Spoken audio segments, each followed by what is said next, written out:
Assalamualaikum dan salam sejahtera. Bertemu kembali dalam channel Firiana Busana Warisan.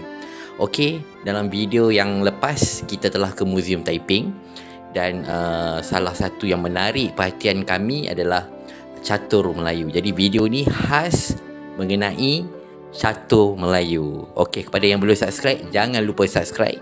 Kepada yang dah subscribe, saya ucapkan ribuan terima kasih kerana menyokong kami dalam membuat konten-konten yang lebih menarik lagi mengenai adat dan budaya Melayu. Okey, kita layan video ni.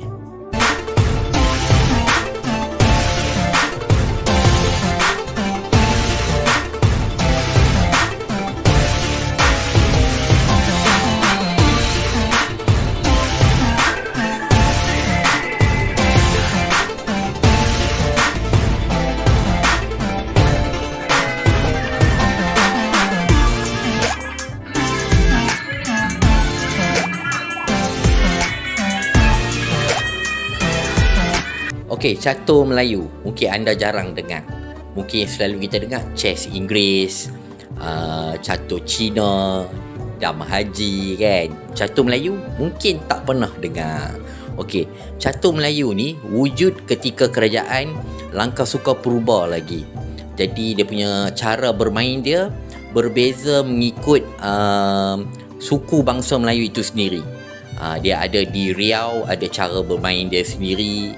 Di Minangkabau dia ada cara dia tersendiri, Jawa kan. Jadi ianya berlega di kawasan Nusantara itu sendiri. Berbeza mengikut geografi bagaimana cara bermain. Namun ada dua jenis tapak permainan yang sering diguna pakai lah. Antaranya adalah tapak perang, satu lagi tapak rimau. Yang dua ni memang famous lah cara bermain dia.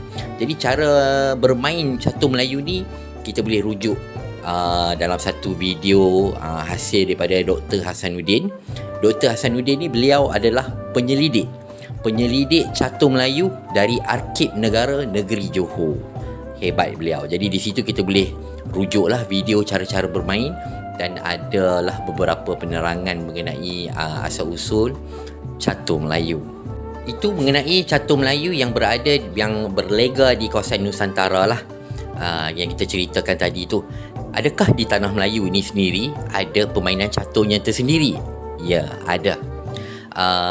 Menurut kajian Dr. Hasanuddin di Arkib Negara Negeri Johor, wujud satu permainan yang dipanggil catur perang Johor. Jadi dalam kajian beliau juga, di dalam manuskrip yang beliau kaji, ketika kurun ke-15 masyarakat Melayu di negeri Melaka ketika itu memang bermain catur. Dan yang menariknya, ketika bermain catur, mereka juga sambil menjual beli pantun. Nak fikir macam mana strategi nak main catur dan dalam masa sama nak membalas pantun pula. Itu uniknya masyarakat Melayu pada ketika itu. Okey, cara bermain catur Melayu ni lebih kurang macam chess juga. Dia ada pihak lawan dan juga kita lah kan. Dia terbahagi kepada dua. Okey, dia dari segi bidak berbeza. Macam chess dia ada 16 bidak. Untuk catur Melayu dia ada 18. 11 bidak di barisan hadapan adalah prajurit, manakala baki tu 7 lagi adalah golongan pembesar. Dan dia terbahagi kepada dua wilayah.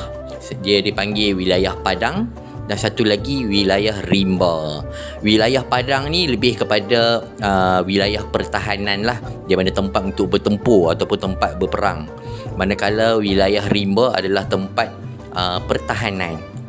11 bidak yang mewakili prajurit, dia hanya boleh bergerak ke hadapan saja, tidak boleh mengundur. Manakala baki lagi 7 untuk bidak pembesar boleh bergerak berundur ataupun bergerak ke hadapan. Dia nampak macam sama macam chess kan, tapi dia ada sedikit berbeza dia. Pemenang ditentukan bila dapat menguasai 3 tempat di dalam tapak permainan ni. Dia 3 tempat ni adalah dipanggil tapak 8, iaitu tapak 8 ni di tengah-tengah ataupun di wilayah peperangan, di bahagian tengah-tengah tapak catur Melayu tu tersebut dipanggil tapak 8. Yang kedua dipanggil kepak. Kepak tu adalah mewakili kiri dan kanan. Dan yang terakhir cekik.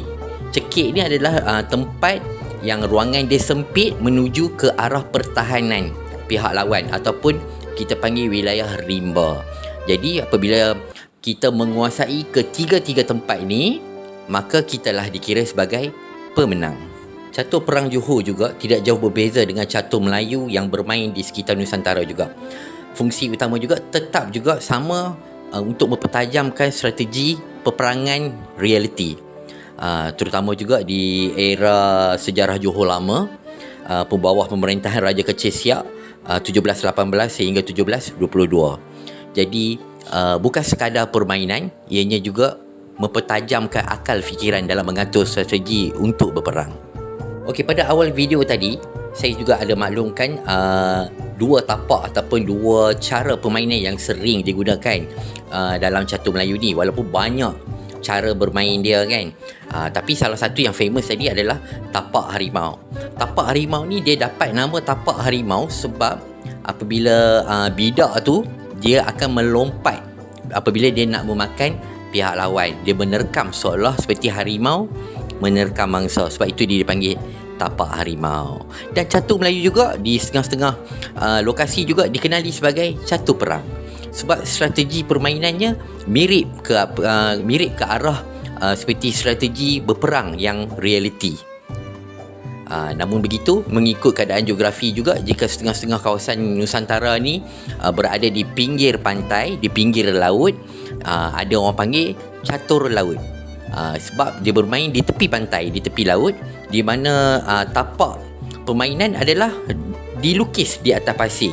Dan manakala bidaknya diambil apa-apa objek yang berada di sekeliling kawasan pantai macam kulit siput dan sebagainya.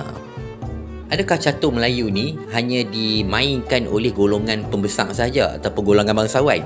Jawapannya tidak. Sebab catur Melayu ni dimainkan juga oleh rakyat biasa, masyarakat biasa. Tidaklah seperti permainan-permainan yang macam contoh asal-usul chess kan, yang dimain oleh golongan-golongan tertentu pada peringkat awal. Tapi catur Melayu tidak. Dia dimain oleh semua golongan.